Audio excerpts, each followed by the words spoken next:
नमस्कार, मैं हूं आपके साथ साक्षी सिंह। आप देख रहे हैं rapid India news. Rapid India news में आप सभी का स्वागत है, तो बने रहिए हमारे साथ। वार्ड नंबर 19 चिरंजी नगला की जनता ने 6 दिन बाद फिर दोबारा जाकर पार्षद के कार्यों को लेकर किया नगर निगम का घेराव।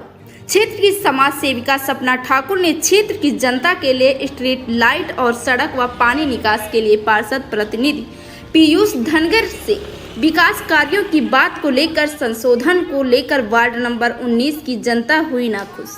वही सपना ठाकुर ने कहा कि हमारे क्षेत्र में कोई भी विकास कार्य नहीं कराया गया। आज 3 वर्ष होने को जा रहे हैं। वही जनता जो एक पार्षद के विकास कार्य को लेकर गुस्सा फूट रहा है, वही आने वाले समय में वर्तमान पार्षद और प्रतिनिधि को भुगतना पड़ेगा। और पार्षद प्रतिनिधि पीयूष धनगर से rapid India news reporter Gulab Singh ने जब पार्षद प्रतिनिधि से अपना पक्ष रखने के लिए कहा तो वह समय का भरोसा देकर नगर निगम से बिना बताए निकल गए। और क्या कहा क्षेत्रीय जनता व समाज सेवी सपना ठाकुर ने, देखे यह खास रिपोर्ट। रैपिड इंडिया न्यूज से गुलाब सिंह की खास रिपोर्ट। हमारे चैनल को सब्सक्राइब करें, वीडियो को लाइक करें एंड बेल आइकन जरूर दबाएं। धन्यवाद। कोटेशन की फाइल से भी नाली बन सकती है, तो ये अप्रूव कर दें तो नाली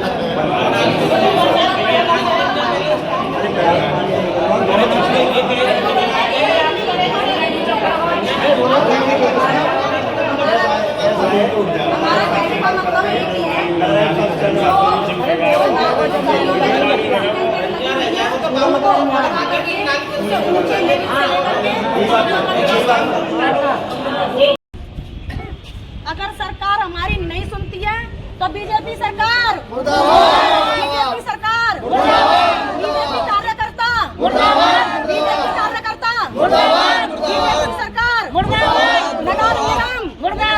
नगर निगम, बीजेपी सरकार, बीजेपी सरकार। मेरा नाम सपना ठाकुर है। क्या समस्या है आपकी? समस्या ये है कि मैं वार्ड नंबर 19 की रहने वाली हूँ, जिला मथुरा, यमुना पार, लक्ष्मी नगर से। जी। मेरे यहाँ की समस्या ये है कि मेरे यहाँ पर नालियों का कोई निकास नहीं है। अभी तक 1200-1500 की बोटिंग है और अभी तक पूरे पंचवर्षीय पूरे होने के लिए जा रहे हैं। अभी ना नाली, ना रास्ते, ना लाइट, ऐसी कोई व्यवस्था नहीं है उधर।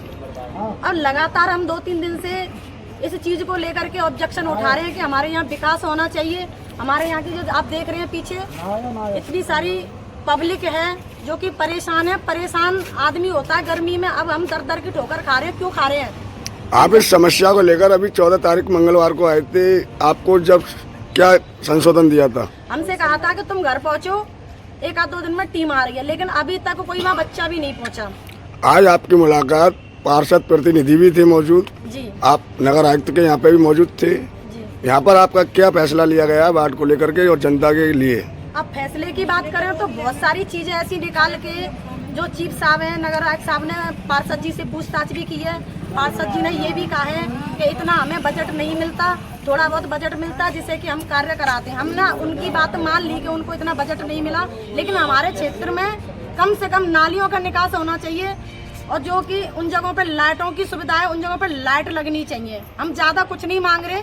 जब हम वोट दे रहे हैं सरकार को, सरकार की सीट वहाँ से निकल रही है उस वार्ड नंबर से, तो कम से कम इतना तो बनता है सरकार का कि वहाँ छोटे छोटे निर्माण कराए जाए। पानी, लाइट। आप लोगों का इतना प्रयास करने के बाद में आज क्या फैसला मिला है आपको यहाँ से? फैसला फिर भी वही हुआ है कि उन्होंने आश्वासन दे दिया है कि आपकी जल्द से जल्द शिकायत सुन ली जाएगी। एक तरफा वो कह रहे हैं कि वहाँ तो खादर है। अगर खादर है तो खादर में डूडा के मकान क्यों बन रहे हैं जी? अगर खादर है तो नगर निगम टैक्स क्यों ले रहा है जी? अगर खादर है वो तो वहाँ पर जो हमारी सांसद हेमा मालिनी जी हैं, अपनी उन्होंने बोर्ड क्यों लगा दिए हैं वहाँ पर? बताइए। ढलान बनाया। अगर इस समस्या को लेकर के कोई संशोधन नहीं होता तो आगे क्या रणनीति आप लोगों की? अभी ऐसा कोई संशोधन नहीं हुआ है क्योंकि उल्टे सवाल, देखो हम इतने ज्यादा पढ़े लिखे नहीं है, इतने ज्यादा नेता विधायक नहीं है कि काट छाट की बातों को हम समझ पाए, क्योंकि हमको गुमराह कर देते हैं कि MBDA का मैटर है ये।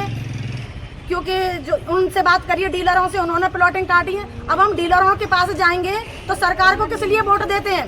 आप बताइए हमें। अब आगे आपकी क्या रणनीति रहेगी अगर ये समस्या का नहीं समाधान हुआ तो? मेरी रणनीति यही रहेगी, अगर यहाँ सुनवाई नहीं हुई तो हम धरना देंगे, अपने बच्चों को लेकर के भूख हड़ताल करेंगे। हमारी छोटी छोटी शिकायतें हैं। पब्लिक को क्या चाहिए? ये सरकार सब झूठी है, कहती है ना डबल इंजन की सरकार। अगर इसके पुर्जा खराब हो जाए ना तो कोई इंजन काम नहीं करता है भाई साहब। बात की जाए 27 का चुनाव भी आ रहा है ना अब तो? बिल्कुल आ रहा है। तो उसको लेकर के क्या निर्णय है आपके वार्ड में? मेरे वार्ड का कोई अभी ऐसा कोई निर्णय नहीं है, ना हमने कोई ऐसा मन बनाया। ये तो पब्लिक के ऊपर होता है कि पब्लिक किसको चुनती है। दिक्कत है तो भाई पब्लिक ही आएगी। भाई पब्लिक के लिए दिक्कत है। अधिकारी कर देगा काम तो पब्लिक क्यों आएगी? देखो एक इशू ये भी बना लिया है कि मैं पब्लिक को लेकर के आ रही हूँ, पब्लिक की सुन रही हूँ, मैं बोलना जानती हूँ। चलो ज्यादा तो मैं नेता विधायक तो है नहीं हूँ, मेरे बारे में पता कर लिया जाए।